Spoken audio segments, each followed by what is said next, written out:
নিলাম বাজার 2 নম্বর লন্ডন। আচ্ছা দেখি আপনারা কইছেন লিলাম বাজার আবার কোন দিন হয়েছে 2 নম্বর লন্ডন আপনারা কইতে পারবেন কিন্তু গো ভাই এখন লিলাম বাজার বলে 2 নম্বর লন্ডন হয়ে গেছে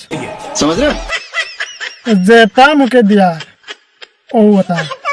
ফোনে শিলচর 2 নম্বর লন্ডন ফোনে লিলাম বাজার 2 নম্বর লন্ডন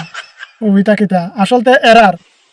যেন লন্ডনের হাওয়াটা ফাইলাও টানটানো হবা তাকে ইয়া ধরে আর কি টানটানোর বাড়ির দ্বারো ও এর লাগিয়া ও যে কোনো জায়গায় লন্ডন বানাই দেয় বুঝছো গতিকে গাইজ আপনারা কিছু জানলে কমেন্ট বক্স খোলা আছে কইবা আর নিলাম বাজার এখন গেলে গাড়ি গাড়ি চালাইতে পারবা গাড়িওয়ালার চিন্তা নাই এখন, নিলাম বাজার 2 নম্বর লন্ডন। কিতা বুঝাইতে চাই না কিতা কোনটা বুঝাই না বুঝছো নি গাইজ আমারও বাইরে দিয়ে শেষ করতাম চাই আর ভাই তুমি কোনটা কয়েছ আমি আইম রে ভাই আমার অটো চালানোর ব্যবস্থা কান করিয়া দিও ও নিলাম বাজার বড় কষ্ট মাঝে আসিরে ভাই চাওয়া ছিলাম না